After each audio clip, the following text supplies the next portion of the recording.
Magandang umaga po, Father J-Boy, at tayo na po at magkape at pandasal.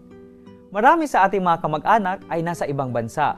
May mga nakipagsapalaran upang matupad ang pangarap na makatapos ng pag-aaral ang kanilang minamahal. May nangarap na umahon sa kanilang kahirapan dahil hindi nakikita sa sariling bayan ang katuparan sa kanilang minimithi.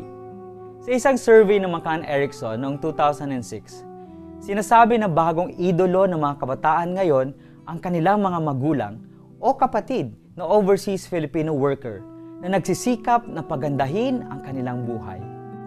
Nagpunta na po ako sa mga ibang bayan ng maraming OFWs at nakita ko na di madali ang kanilang buhay. Tinitiis nila ang pang-aapi at kalungkutan. Ang iba naman ay nagkakasakit na walang nag-aalaga. Ang iba naman ay nakukulong. Sa kabila nito, maraming kwento ang OFWs tungkol sa mga anak nila na ayaw nang mag-aral.